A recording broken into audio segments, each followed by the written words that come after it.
Hello and welcome back, everyone. Here we are now getting underway with our first day of the Paladins Summer Finals. Yesterday, we concluded the PPL Finals. My name is Pretty Hair. I'll be here to guide you through today, but I'm also joined by one very special man from across the pond, Mr. Hugh Vox Judson. How was that first day of action, my man? That first day was smooth, Nick. That was a bit different to expect, I think, especially Fnatic Na'Vi. Yeah, expected outcome or no?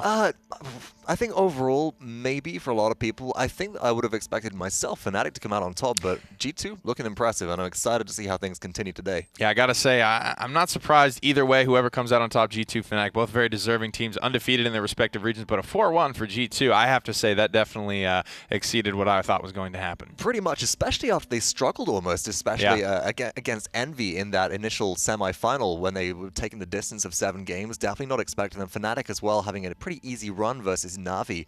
Sure. Definitely threw up the expectations to the point where apparently I can't speak about them anymore. But as far as that continues today, I mean, teams have got the opportunity to go ahead and look at what the strategies were like, look at what the drafting was like, and maybe plan a little bit. So I wonder how that's going to affect the adaptation of everybody now and today. Well, guys, this is all leading up, of course, to the fall split and eventually the biggest tournament of the year, the World Championship. That will also feature the console wars for both Smite and Paladins, as well as the Smite World Championship at DreamHack Atlanta this year. Tickets on sale now. November 16th through the 18th is going to be the dates for that event, but it's going to be a long qualifying process. It's going to be a lot of fun. We are live on a lot of different platforms today, but live.skillshot.com is going to be our newest one that you can go watch, similar to live.paladins.com if you're familiar with that old format that we were using for some of our broadcasting. But the summer finals, guys, it's here. This is when all of the international teams are going to be getting involved from across the globe, and the Paladins Global Series is going to be offering us up our first matchup of the day. You could see Armada versus Wolfpack, but later in the day we've got some of the fan favorite Space Station Gaming Burrito. We've got Kanga and Clown Fiesta down there. Now, Clown Fiesta came from the PGS plan that happened off broadcast yesterday. They played against the Gank Stars from North America for that spot up against Kanga Esports. But like I said, our first matchup of the day is going to be Armada versus Wolfpack, the CIS PGS team versus the SEA PGS team. This is going to be an interesting one. I mean, both these regions are sort of almost dark horse regions. We saw Armada come out previously and go, well, you know what, we can do Bright Marsh. Then kind of not much else, right? Actually, have the chance to speak to them, they're like, well, you know what, Bright Marsh was not something we did much more with than any other map. They just happened to have a really good strategy for it, and I'm wondering what else they might have up their sleeves this time around. And they were performing, as we said, very well specifically there. If they're able to expand that niche, they might be able to take a lot of teams by surprise, especially as they have that advantage of nobody really knows what to expect from them. Yeah, and of course they do have some familiar faces, some more familiar than others. Ovum specifically is one that we hit on a lot, not only because he is so flexible and just so strong in this region, but he does have that past PPL experience. Ovum has there's a really interesting one with Ovum. The first time that I heard about that player and saw that player was actually on an episode of Top 5 Plays where he bats a Dragon Punch out of the air with a Makoa. Oh, that was him? That was Ovum. Oh, man. That was Ovum. They had the full-on slap down there. That was so sick. I remember that play like it was yesterday, guys. We had the chance to sit down with Armada and ask him a couple questions going into that matchup, so we're going to go ahead and listen to that now.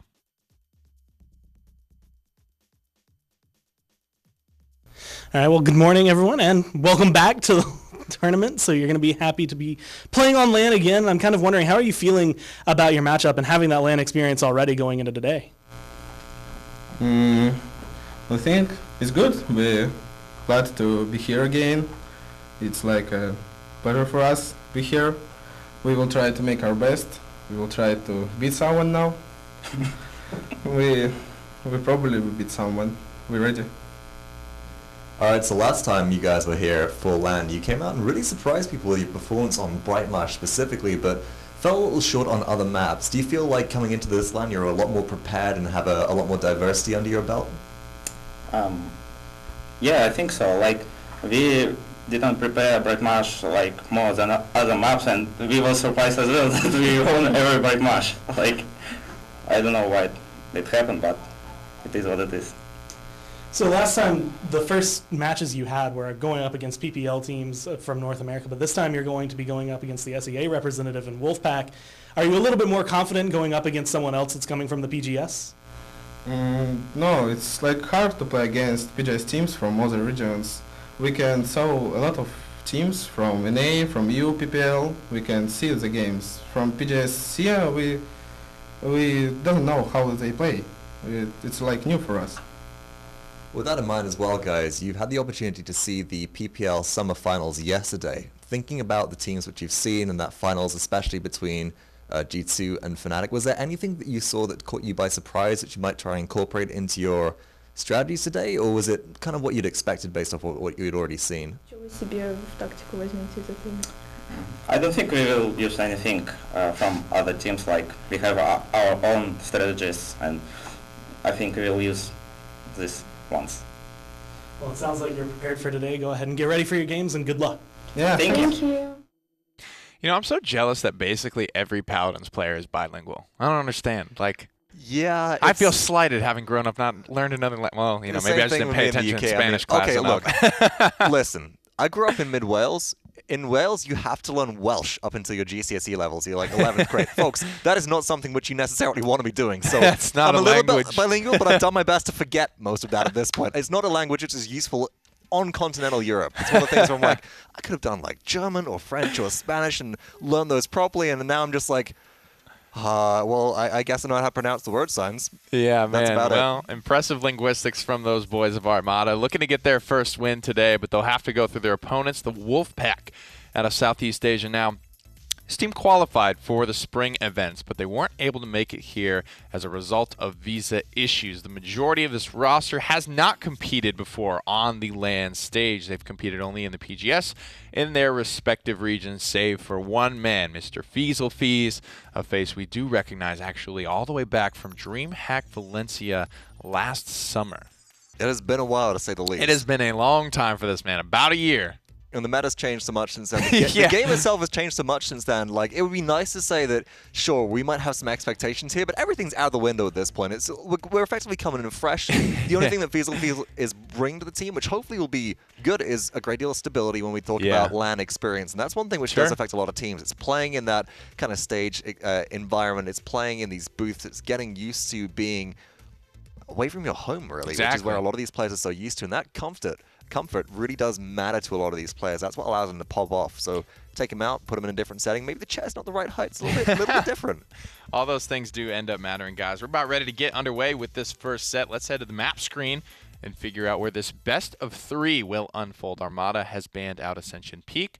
Wolfpack has, of course, taken off Bright Marsh Fox. Shocking. I love that comment, though, that he said, you know, we didn't prepare any special way for Bright Marsh. We didn't do anything differently. It's just we looked sick on that map. I don't know what the deal was. Like everybody else just kind of sucks at Bright Marsh, I guess. You know, humble brag right there. But, you know, if in that right, they haven't prepared Bright Marsh anymore, then it's like maybe it's a feint that they're getting this map banned out. I'm sure they were solid, but if it's no more special to them, then hell, they don't really care. They should be fine with whatever's left in the pool. They're just going to pull out some Supreme energy here on Serpent Beach, potentially. It is Drogo's banned out first for Armada. We saw Drogo's take a bit of a forefront yesterday. A lot of first picks coming through. A lot of damage being dealt, and especially this combustible, as well as I think it's Thrill of the Hunt with the anti-heal playstyle was really, really popular. That's the critical element of it there. Makoa is banned out for Wolfpack. Armada, we're looking at a buck ban here. They just don't want to deal with that. And then Khan taken off the table. This leaves Furia open. This leaves, what else we got? Fernando open, which is a popular pick there as well. Talking a little bit about the Drogo's prioritization, though, I mean, in your eyes, what is it? I mean, there's been only a nerf to Fusillade, maybe some buffs, nerfs to other champions. I don't see why all of a sudden the massive resurgence of not only Drogo's but Combustible as well, which has been there, which has been unchanged for so long. It's all about Thrill of the Hunt. It's all about the anti-heal synergy. We have a lot of inbuilt anti-heal into various different characters in Paladins right now. We have Cassie, who has kinetics. We have a Leon, who has Death and Taxes, who is arguably the best at distributing anti-heal without the need of items anywhere else. But Drogo's with the ability to apply a 3-second, I think it's 75% or is it 60% anti-heal from Thrill of the Hunt. I believe it's all the loadout cards, I believe, go to 75. 75%. I love rank 5, folks. You can do this big AoE anti-heal, and then you can throw it out again if you've got masterful resets in your loadout. It's true. It's the ability to be able to go straight into stuff like damage reduction or maybe some utility options and not need to invest everything into Cauterize, which is so strong. But so far, Wolfpack, they pick up Leon and Nara. Looking at Willow and Furia here. Genos and Cassie locked in for Armada. So it's interesting to see them give up the Furia, who was pretty powerful yesterday from what we saw. She sure was, and not giving up many hit scan threats on the side of Armada, so Wolfpack do feel safe enough going for the Willow. Leon has definitely been the most popular, I feel. And look at this with the inbuilt anti-heal with Leon, with Death and Taxes, and Willow just with Dead Zone in your base kit. You're trying to shut down all the healing that Armada has. Armada succeeded a lot on maps like Bright Marsh in the last time we saw them at LAN because they're able to sit on point with the Inara and just not move. And now they don't have the opportunity. Now they've got to go a bit more aggressive, and drafting a Barrack and an Ashe gives them that flexibility. They've got more of a defensive front line, and this probably one of the most aggressive front lines in the game in terms of Ashe. And I think that's a good thing to do when there is a lot of anti-heal on the enemy. You have to be pretty mobile. You have to be on the move. You can't be just sitting still on the objective, or Willow is just going to blow you apart, and there's no healing that's going to be coming in. Armada smiles on their faces as they complete their lock-in for game number 1. Bomb King, Cassie, Genos, Barrack, Ashe, highly mobile, a lot of brawl ability, if you will, the word that I made up yesterday to describe some of these compositions that we're seeing. And now Wolfpack, they can either round out with a second front line. Fernando still on the table. Solid pick for Serpent Beach, and it will be so. And there you go, and I think that's actually a pretty good choice here. Armada are probably going to go in with a very heavy investment with stuff like King Bomb and maybe an Ashe diving in to be able to disrupt Wolfpack. If they're able to mitigate some of that aggression with the Immortal Ultimate and then also reconvene using Furia's Inflame, you've got a very, very powerful rebound potential here. But overall, this is a composition which isn't, for Wolfpack, very heavy on damage. It's not very lethal, is it? No. Yeah, no. I don't know. We'll have to see. It's going to be a slow grind if a victory is to come at all. This is a best of 3, so every game counts for a lot. Let's get it underway. Hey everyone, Latigris and Goremizer here for your first game of the day, Armada and Wolfpack. And as I said, best of 3s can be pretty swift. And especially with the way Armada has drafted this. I mean, that is pretty much comfort picks all around. They are ready for aggression. They have some heavy hitters on there. Bomb King specifically is something that they love to have. And I'm kind of excited to see how they're going to handle it. This is a good map for them. And because on the opposite end, you have the Furia. You have Willow, who's not a new champion, but newer to popularity. And now, when you have those two different ideas clashing, it's kind of which one's going to pull ahead first and try and stick with that theme. It's going to be a lot on the line. Again, there wasn't a lot of lethality on the side of Wolfpack, but they do have a lot of damage that they could find. It just depends on Slicky. I think Feaselfees and Sacred Asura being able to find a lot of these shots. It's going to be a lot of shutdown, a lot of control, but the question is whether or not they can actually follow that up with a few kills for themselves. A lot of record prioritization, so they are going to be able to deal with the shields that are coming down from Ovum and Coriol, but it's still only going to be a little bit overall in terms of Wolfpack's overall aggression. Early Bulldozer and Rejuvenate for Creams, and I feel we usually see him on some flanks, some DPS, and actually on the frontliner to kick things off this time. 24% already for Wolfpack. Coriol is on the Ashe and gets a little bit of displacement, but Echoes gets the first kill onto Unforgotten. And now you can see Echoes getting aggressive immediately. The roll into a couple more shots, just trying to find a way to get rid of this Fernando. You get rid of Inara, who did pretty much exactly what her job should be on this map. Go stand on the point as much as you can, but unfortunately you have to pay attention to where everyone is going to be. You do get a couple kills, and Ineffable and Ovum getting eliminated, but you still have just a little bit of pressure coming down from Armada. A 3-for-1 trade so far, 42% about to be matched by Wolfpack on the side of red as Creams actually moves forward, ends up finding an Ashe, steps behind the shield to still dish out some of this damage, but it is a slow burn indeed on top of that high HP pool. Backing off for the meantime, but there's Ovum right here and ready to attempt to turn it around, but finds himself actually sandwiched between two members of the opposite team. And that's big from Creams, still alive with 39 health as of right now, but he pulled a lot of Armada over to look at him. 99% picked up for Wolfpack before they all end up falling. Just a couple more shots, all they need to get a full wipe. Now Willow, Feaselfees left kind of alone and alive. That 99% is going to be matched relatively quickly. Quickly indeed. So few kills on both sides. Coriol still going unkilled as well as Nalipka, but Armada end up getting this first capture. And Wolfpack, they made a lot of early progress, and then after a decent fight in their favor, managed to get it to that 99%. But it was just a lot of the positioning and the security. Once Ovum came in and was allowed to survive after that sandwich, then it was GG for them. And Unforgotten felt kind of like the opposite of his name, felt forgotten on the point. There was a point where he was standing there, he's doing the Inara thing, where he's just run to the point, I'm going to stand here. And I didn't see a heal come down for him at any point while his health bar just slowly went to empty. And that was one of the big things. I'm kind of curious where Furia was looking for that, where exactly their focus was. Because of the way they've drafted, she kind of feels like she has to do some damage outside of the healing. She can't just be this heal machine that we've seen for the last day. In those moments, Oh, there's the through time and space to clip off Unforgotten. Alubka picking one up. A minute and a half to go on this push. A bit over before overtime sets on in. There's the Enlightenment from Leon, but fairly low on HP herself. Finally gets taken out by Ovum. A bit of a trade back, but Fieselfies has the double kill for himself. Cream's picking one up. Being able to lock Ovum in a corner. It was one of those moments where I like the aggression coming down from Armada, but you can tell there are certain times that they're maybe being a little bit too aggressive there. Ovum does get a kill, but really isolates himself and locks himself in the corner to get killed. So you're kind of looking at where these small decisions get made for them to make that big difference, whereas right now Wolfpack have to figure out how they want to defend this. Where do they want to set up? They've grabbed the high ground. They're doing a lot in terms of control, at least keeping them back. A lot coming from Fieselfies for that. It's currently 3 ultimates to 4. Scout not far from being completely up. There's the dome shield right on the low, but a bit of separation for the time being. Nice shot right into the center of Armada. Open picks it up onto Unforgotten as Fieselfies makes his rotation round. The double kill for the Baron. And the Seedling, that's going to be the big thing right there. Having the dead zone accompanying some of that damage is what makes Willow deadly, but you have to get them in the right spots. You have to be able to find a lot of people, and it's just so much damage from Armada that you have to deal with that makes it so difficult.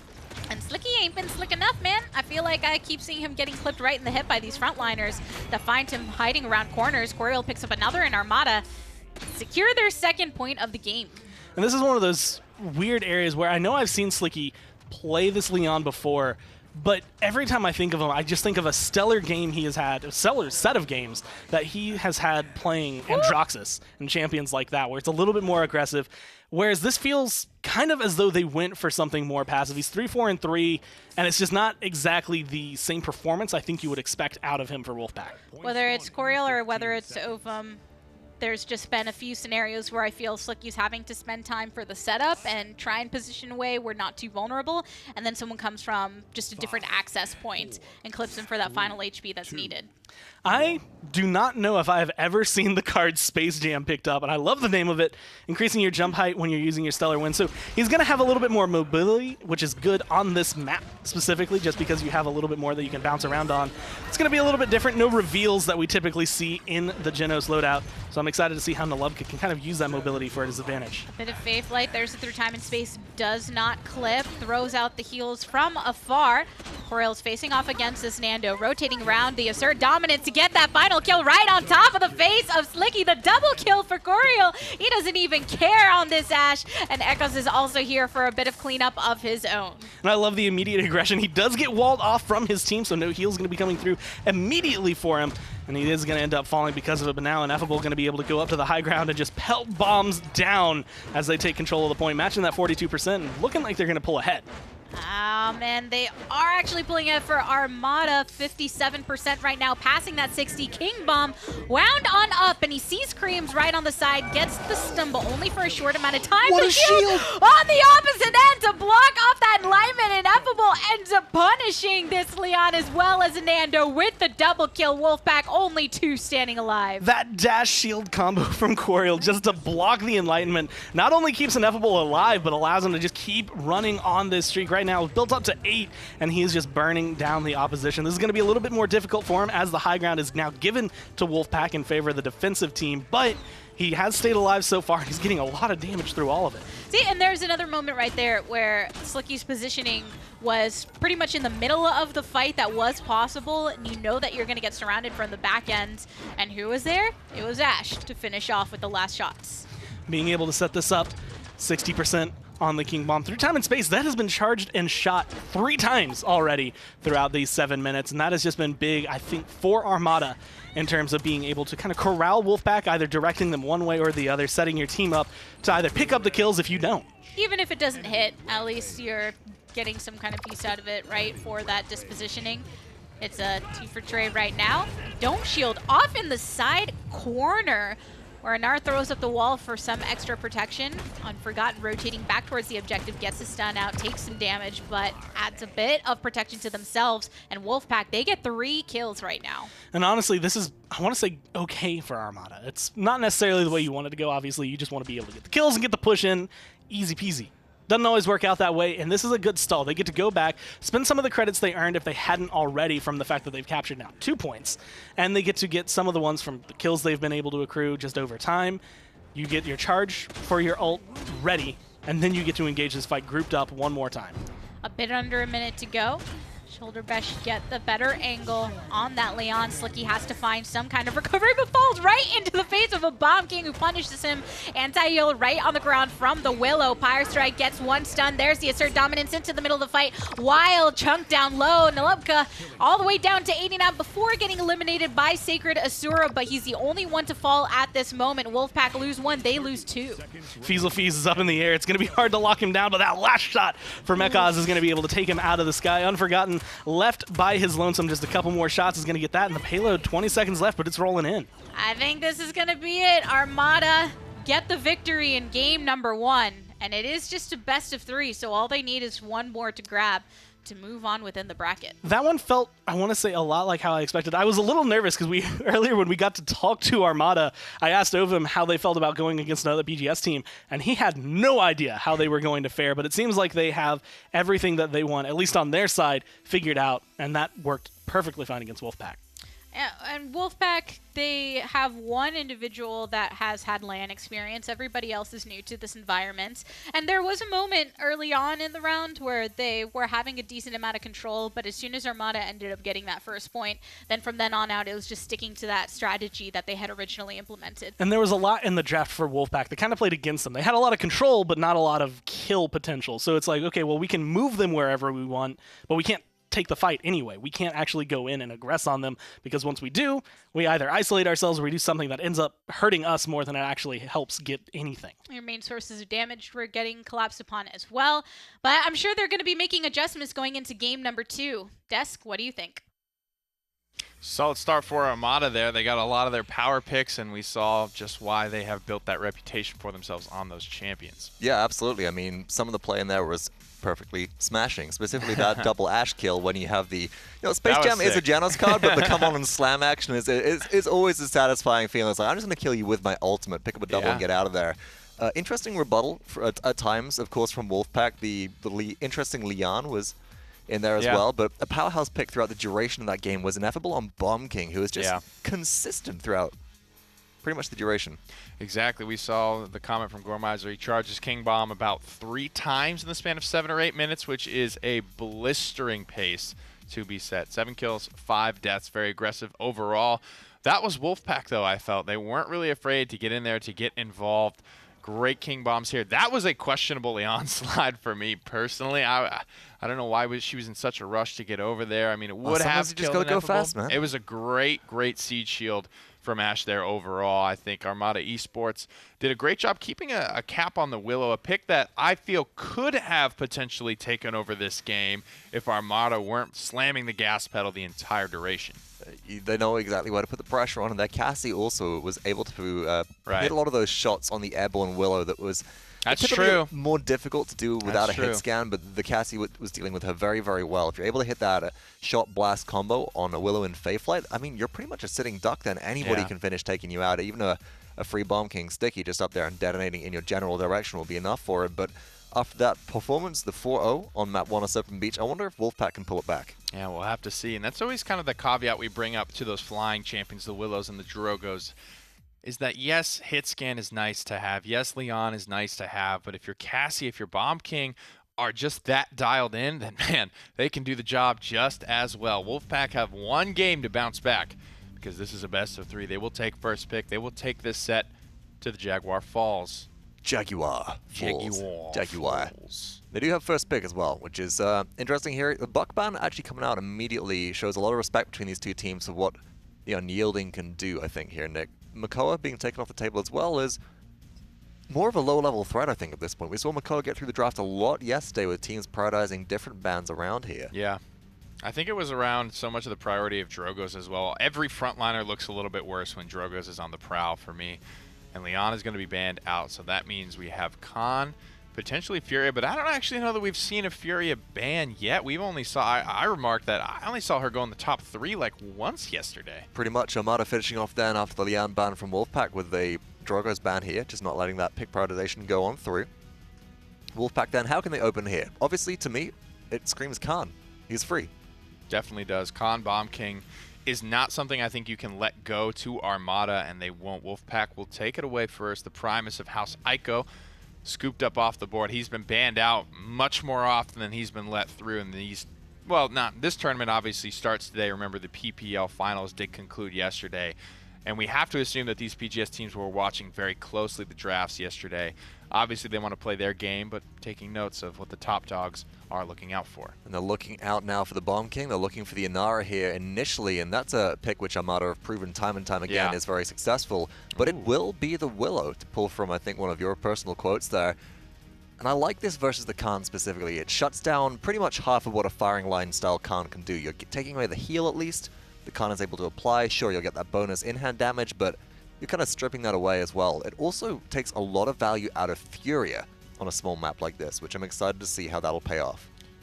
Cassie being hovered here, one of the power picks for Armada in the previous game. Kind of been a power pick for everyone since her changes to her burst legendary. She's been in a great spot, picked up probably in the top half of most drafts for most of her lifetime. Even banning out. She got banned a couple of times yesterday, but not a very consistent ban. At that, she will be able to make it through. Even more bonus damage remains the theme of the draft here for Wolfpack as they lock in a Genos to complement their firing line Khan. And I do like the Genos on this map specifically. As you said, complements the Khan nicely, but you've got a lot of line of sight breaks on this map where Genos can still be very active with them. Whereas if you're picking something like a Fury or Maldamba, you do have to maintain line of sight. So Genos can play safer on this map, can play away from the Willow, which I like. Maldamba so far for Armada does actually have a 0% win rate out of all of the games during yesterday and today's LAN so far. But in combination with an Inara on a map like this, especially when you've got a Willow dead zone, this point is going to be uncontestable unless you deal with the support in the Willow before you try and get onto that objective. You know, I have to say that's a very surprising statistic to me. Obviously, Furia comes in, and she's very strong, and I feel she does a decent amount of what Maldamba is able to bring to the table. But I felt that most of the time, when Maldamba was picked up, it was as a result of something like a Genos ban or a Furia ban. It was more of a forced necessity than anything else, shall we say, compared to what we've got here. And Wolfpack, having rounded out their draft with Terminus and Bomb King, kind of throwing caution to the wind in that regard. It looks like they're actually going to play more aggro here than anything else and do less of the point holding. Maeve for Armada, though, this plays very well into the Terminus pickup. If you've got to run a Street Justice Maeve, it's going to go straight through that power siphon. You could do what we saw a lot of yesterday, which is end up running Cat Burglar, especially with those nerfs to damage reduction cards. But into this specifically, I would expect this to be a Street Justice. I got to say, it looks like a very winnable draft for both teams. I actually like Wolfpack's draft a little bit more than Armada's, but we'll have to see. It's going to be decided on the battlefield. This is the best of 3 set. Could end here on Jaguar Falls. Let's get it on. So is this the first game that Fury is going unpicked, unbanned? Yes, so far? I think so. Pretty crazy stuff. Wonder if she's feeling just a little rejected over on the side. But hey, everyone has to sit on the bench at some point in time. Well, it's one of those things, I think, for either team, it would have been an equally strong pickup for their support, but I feel like this is one of those cases of let's go with what we know really well. You've played Maldamba, you played Genos pretty much all the time for the last few months, so you might as well go ahead and fall back on that. And again, Wolfpack are looking pretty good in their draft this time. I'm kind of curious how this is going to translate in terms of their aggression, just because the way they were playing last time, you could tell that they wanted to be a little bit more aggressive. They just didn't have the damage to make it work. We're off to Jaguar Falls. Wolfpack on the left, you see Armada on the right, and it was an interesting point. Vox was saying how, yeah, with that dead zone and the fact that you have Maldamba on the Inara, there's very key components of that comp you have to try and get rid of early. Wolfpack, Unforgotten, right into the front of the battle, steps onto the higher ledge, but has to come back down so he can face off against the other rock. And a lot of what just happened to Unforgotten is just a case of what Armada are able to do against the Terminus. It's not going to work too well. They get first blood against Slicky. Fees picks up one in trade, but a lot of low health bars on the side of Wolfpack right now. 2 for 1 right now, 39% and climbing for Armada. They lose the support on the opposite end. They lose her blaster potential. And Khan also on the outs as Coriel picks up that one. Armada making so much good progress right now, and with that succession of kills, this is why Ovum is able to step as aggressively forward as he is. This is one of those things, and I think this is probably the best time to mention it. Ovum loves Inara. Ovum also can play, I think I've seen him play flanks and Inara, like front lines, but mainly Anar. He always loves going towards her and just being able to have that silent kind of aggression. When you have someone else on a front line, someone else who can go sit on the point, you can just get in their face, and that is exactly what he takes his time to do. He was just like, long hair, don't care. I'm all the way back here hanging with the enemy, even throwing up my walls and everything to prevent them from coming through. Nice damage from Ineffable coming up to the sky with that Faith Light as well, attempting to create that angle as Wolfpack lose 3, they lose 4. All that's standing is the Genos, and he's just going to slink away for the time being. Snake getting thrown through, not really aimed at anything as they come around the last little bend into the base and trying to crack the shell that will be Wolfpack. They have about one more grouping that's going to make a big difference here. They have to come out of their base strong, grouped up, and ready to fight. That's the only option that they have. There's a Dread Serpent down, thrown away from Armada to separate Wolfpack even more. Coriel gets some nice damage onto them, forcing them back, throws up the shield. He himself is below 50% HP, but it's 2 down again on Wolfpack. This payload is getting converted, and Armada are back up 2-0. I'm going to go ahead and hit it and say that I do not think that the Terminus was the best thing to pick up overall into the Willow when it comes down to it. There's a lot that she can do, but you have Willow, Maldamba, both of them going to be able to throw something down on the point where you want to stand. You pretty much need to stand for your team, and there's not anything you can do about it. Your Power Siphon's not going to help the healing come back. Your Power Siphon's not going to stop the damage that's being dealt to your toes, so you have a lot that is causing a little bit more trouble. He doesn't really have a place to stand and feel safe. So what's a pick that you maybe would have liked to see a bit more from them instead? I mean, honestly, I wouldn't mind maybe of seeing them try to grab maybe a Fernando earlier on. They didn't get that, but if you do have to go down the line looking for Ashe, something that we just saw Armada have some success with, get a little bit more aggression and at least some tankiness on the board that could potentially deal a little bit more with that. And right now, same early rotation as prior. Ineffable sees Unforgotten way downtown, who already gets chunked down to about 15% HP before healing back up a tad. Open picks up the kill onto Feasel. Fees, it's 1 for 1 on both sides. A killing spree for this man on the Nando as Armada continues to take the lead. Just being able to find it. Ovum going down. And now I do remember that the reason I use the spray is because all 5 members of Armada use that spray. Ah. It is the best spray. They are the only team I think I've ever seen that has had a consistent spray across all 5 members. And being able to use that adds a BM factor. True unison. Unfortunately for Nando, that always feels a little BM, even though it's just an ultimate when you get thrown off the edge. Try to charge back. Nah, I can't make it. It's fine. But at least it's a fairly slow charging ultimate before he can make another big play like that. But Armada now getting a bit of this leeway. They've captured their 3rd point, moving on forward with over 2 minutes to go on this push, but they're already at 40%. And Wolfpack are corralled in their actual passageway to their spawning area, attempting to create this break on the stairwell, but Echoes is throwing out some shots. You have King Bomb coming through, being able to create actually a lot of space. Feasel Fees making some room. Slicky picking up a kill as well. So this is going to be what looks like a retreat coming down from Armada, but they still have 1 minute and 45 seconds. A lot of ults either charged or really close to being charged. And now, again, looking at what just happened on the last map, they get to spend the 300 credits they just got from capturing any more that they had from kills or sitting on the payload, and they're going to turn those items up a level and come back into this fight even stronger. Exactly. They're okay with taking a little bit of a break. Another downtown Dread Serpent through this doorway as Armada now make their efforts to move back on forward. Unforgotten again chunked down. Payload making its movement. Bomb King has to back off out of it before Echoes actually gets the last hit to kill him off. And now a bit over a minute to go on this push, and Wolfpack continue to lose members to this Mave. A delayed triple.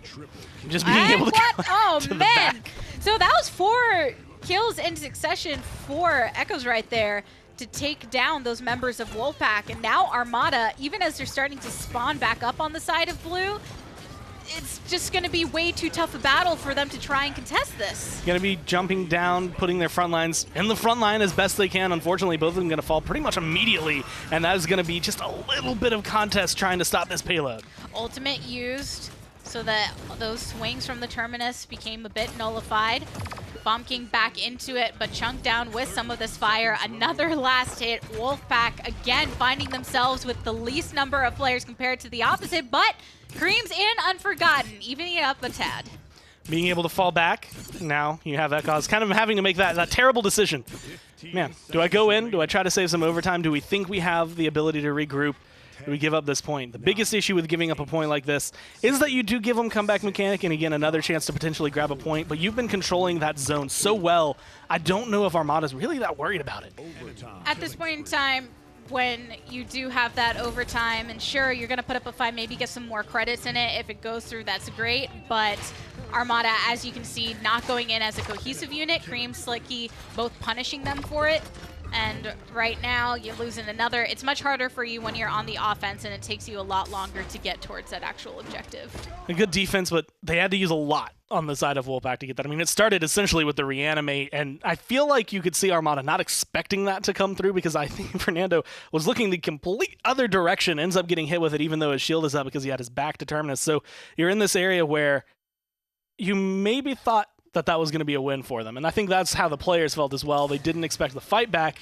But again, they've been controlling this point incredibly well. Unless you have something that gets rid of Ineffable and the Lubka pretty much instantly, I just don't know if you're going to have much on the side of Wolfpack in terms of point control. It's the difficulty. Armada's composition is very set up for great point capture. And now you're going into it where they're a 3-point lead right now. I mean, 2-point lead, I guess, if you look 3-1. But they have 3 points. They're 1 point away from victory, and it's in this specific scenario.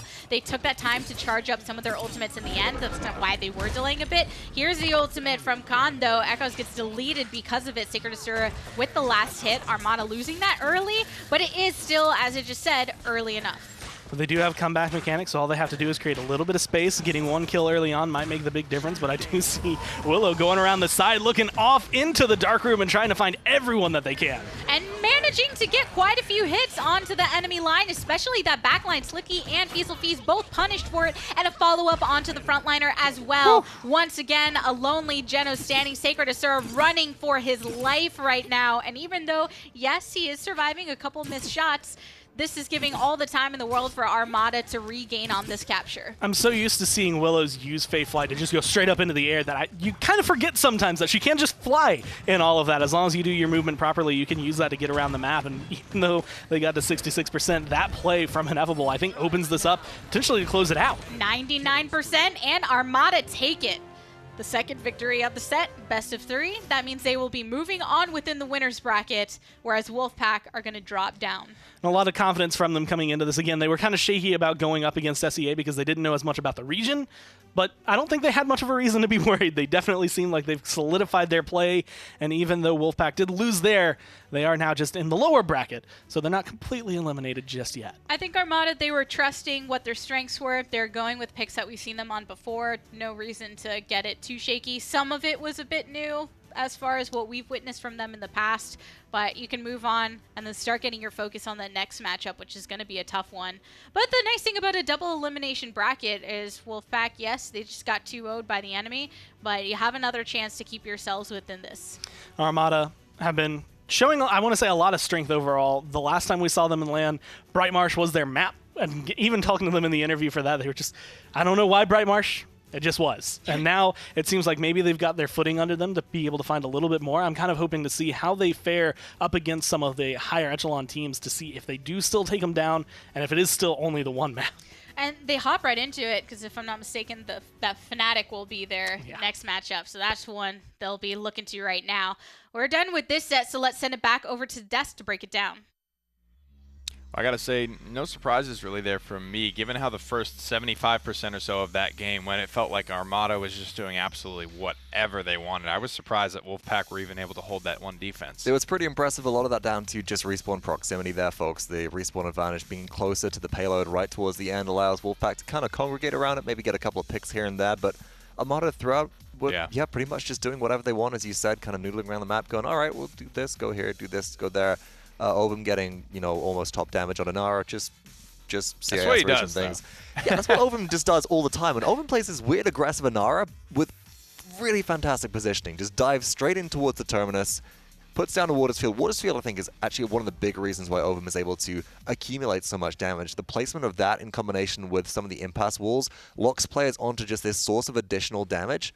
And some of the body blocking that came through, just as you saw there, with the Terminus unable to escape, down goes Watersfield, able to help secure damage from the Willow onto the Janus because of the slow there. Really impressive play through and through. Yeah, definitely. And I got to say, for my money, I think Jaguar Falls might be Inara's best map. And Bright Marsh is good, don't get me wrong, but it's like when you hit that good wall, like we were seeing Ovum, that buys you 20%, 25%, maybe 30 on the capture point if you're using Warder's Field effectively as well. His control, but not only the ability to do damage as well, and we saw some great Fae flights. All around, even with this very different draft than game number 1, they just look like the better team. And that's what it really comes down to, right? Sometimes, folks, the draft doesn't matter as much as just your ability to execute on what you have. And sure, it was a good draft. I think for both teams at that point, we definitely saw Feasel Feast at the side of Wolfpack, pick up a couple of doubles here and there, work very well with Slicks on the Cassie. But overall... I liked Wolfpack's draft better, to be honest. It looked good, but... Armada's was pretty low damage all in all, actually, which was one of the concerns I had going into this. You've got the Willow, who doesn't have much consistent damage, but overall, I mean, they end up top damage on the scoreboard completely, and Armada do advance. That's what it's going to be here. Armada will advance to fight off against Fnatic. Not an easy matchup for them, but this is double elimination, so Wolfpack is the only one with 1 life left, so to speak. Armada will have an opportunity to take the L against Fnatic, or hell, maybe upset, maybe surprise. You never know until it's over. We're going to throw it over to a quick post-game interview with the boys who just claimed victory. Congratulations on your victory against Wolfpack. Now, first of all, I know in the pregame interview you're saying you weren't sure of what to expect from SEA. So starting off with Ovum, what were your thoughts on their play?